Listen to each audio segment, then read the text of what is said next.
Pozdrav slušateljima. Ja sam Alvize, a ovo je Ex Tenebris Vox, ili ti Glas iz tmine, audioblog poetske, filozofske i kritičke riječi. Američka molitva Jima Morrisona. O poeti i poemi. Slavni vokalni umjetnik i pjesnik James Douglas Morrison, poznati kao Jim, objavio je ljeti 1970. u privatnom izdanju svoju američku molitvu, uvjekovječivši poemu i kao recitaciju u studiju na vlastiti 27. rođendan 8. prosinca iste godine. 8 godina potom, Jimovi prijatelji i suradnici iz psihodelično-bluzerske rock grupe The Doors za snimljenu su poemu priredili muzičku podlogu, te je tako uglazbljenu u ponešto skraćenoj verziji uvrstili u Morrisonov posthumni album An American Prayer. Taj jedinstveni spoj poezije i roka koji se ujedno može smatrati i posljednjim studijskim izdanjem legendarne grupe. Poema je prožeta antiratnim, egzistencijalističkim i autobiografskim, simboličko-metaforičkim slikama iz vremena autorova življenja i stvaranja u tom kalifornijskom ansamblu u drugoj polovini 60. i početkom 70. godina 20. stoljeća. To je kratkotrajno, ali nadahnuto doba mladenačke samosvijesti, kontrakulture i umjetničkog procvata, osim pomalo isprazne titule seks simbola, Morrisonu donijelo epitet mračnog, opscenog i neprilagođenog propovjednika pobune i slobode, gotovo većeg od života.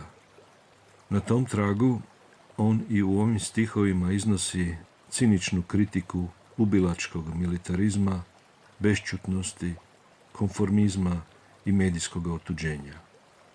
Posebno se bavi pitanjem neslobode, čime evocira i vlastite, tada još uvijek aktualne pravosudne i ine probleme s američkim konzervativnim poretkom i njegovim represivnim aparatom zbog ranijih neobuzdanih javnih nastupa i poruka na koncertima.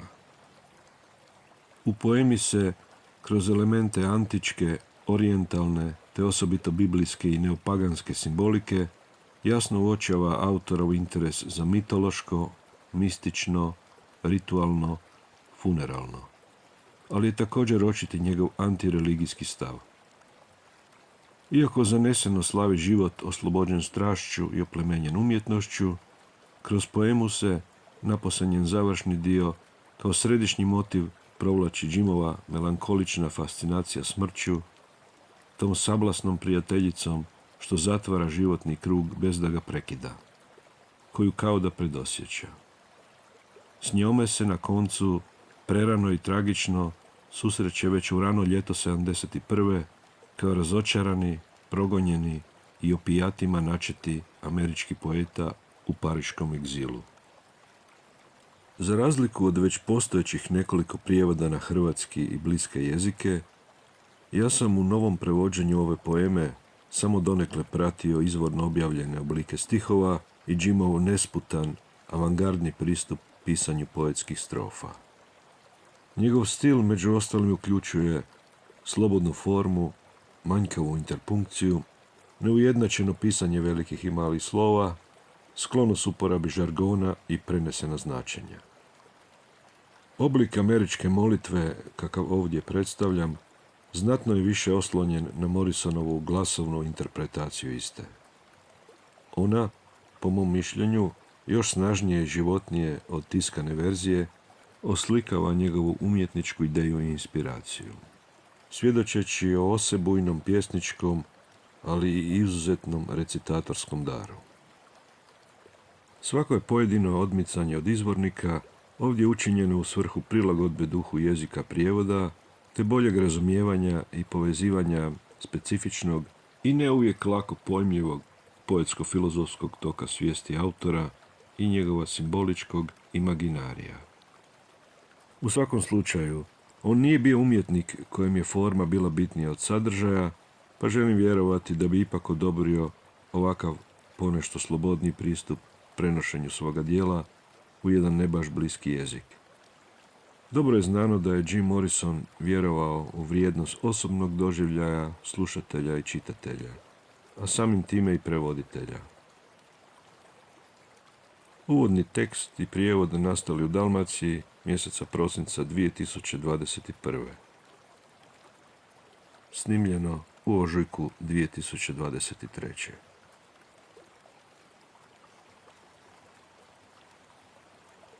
Američka molitva. Preveo i čita Alvize. Znate li za uzbudljivo kretanje pod zvijezdama? Znate li da postojimo? Jeste li zaboravili na ključeve kraljevstva? Jeste li već rođeni i živite li? Idemo iznova smisliti bogove, sve mitove vijekova, slaviti znamenje iz dubokih prašuma. Jeste li zaboravili na pouke drevnoga rata? Mi trebamo snošaje sjajne zlatnoga doba. U šumi drvećem odjekuje ih od predaka, u moru nam iščezla pramajka.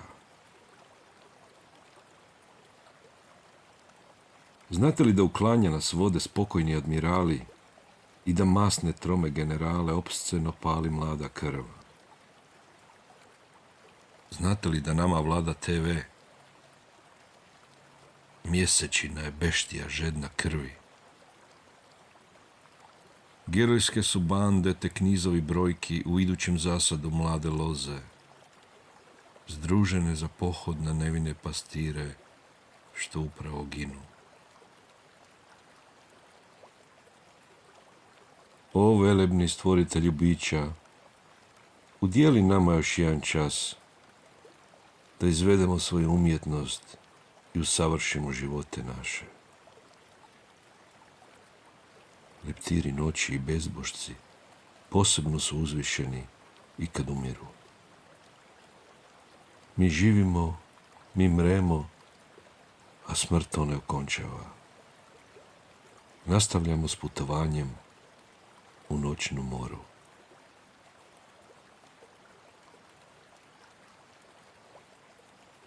Držte se života u našoj rastvale žudnji. Držte se pica i kita beznađa u bludnji. Našu konačnu viziju steko smo kapavcem. Kolumbovim preponama razlila se zelena smrt. Dodirnuh joj bedro i smrt se nasmiješi. Sabrasmo se u ovom drevnom i otkačenom kazalištu da bi sijali strast našu za životom i utekli od vreve uličnih mudrosti. Rupe su poharane, prigode proslavljene, od svih ostade tek jedan da pleša i spasi nas uzvišenom porugom riječi. Glazba raspiruje narav. Kad se ubicama kralja pravog da slobodu lutati, 1000 će magova po zemlji ustati. Gdje su gozbe nama obećane? Gdje je vino? Ono novo vino. Vene na trsu.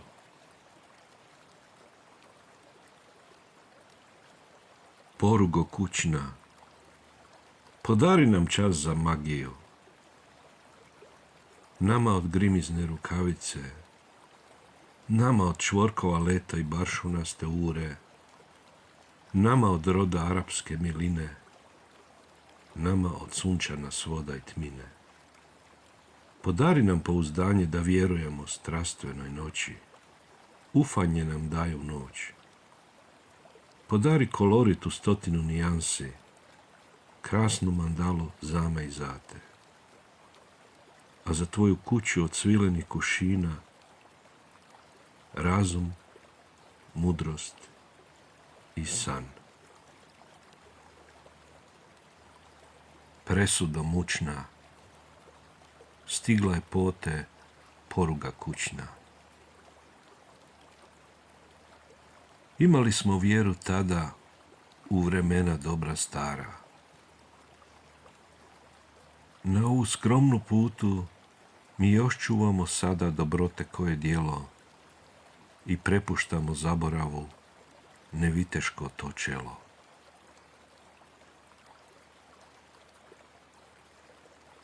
Jeste li znali da sloboda boravi u školskoj knjizi? Jeste li znali da luđaci upravljaju tamnicom našom?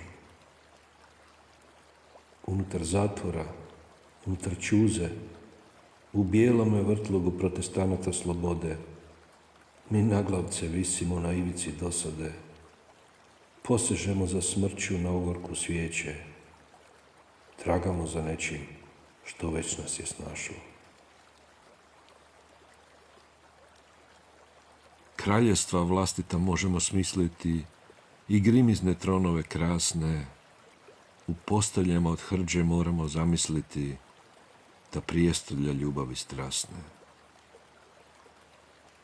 Čelična vrata unutra drže uzničke krike, a muzika s radija ljulja njihove snene slike. Nema ponosa crnačkog da ozračje diže, dok se svaki anđeo isljednik rugati stiže, s brci što kolažu od magazina sliči, skrpanom u nadi na toj zidnoj priči. Ova je tamnica za one prava što ustati imaju jutrom u borbu za pravila ta bez smisla, dok pomamne djeve suzne puće usne i razmeću se jadom pred mahnitim kadrom.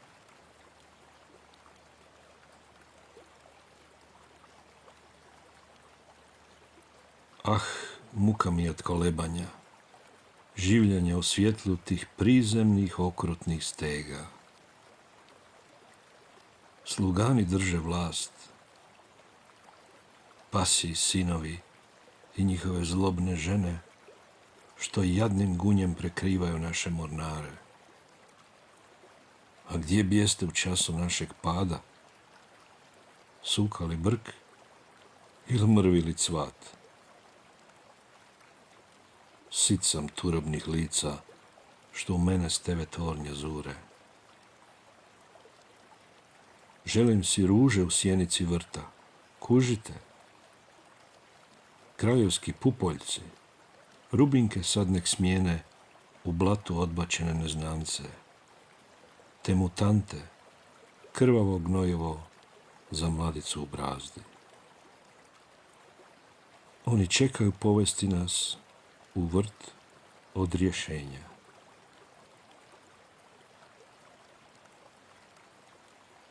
Znate li kako blijeda i isprazno ozarena stiže smrt u čudnu uru? Nenajavljena, neplanirana, poput sablasne presrdačne gošće koje dovedeš u postelju. Smrt nas sve u anđele pretvara i stavlja nam krila gdje su ramena bila, glatka poput gavranovih kandži.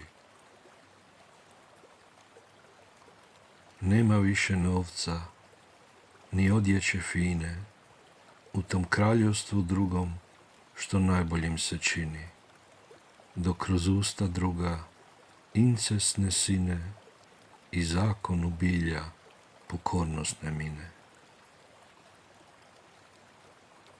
Ja neću poći. Draža mi je fešta s prijateljima od silne familije.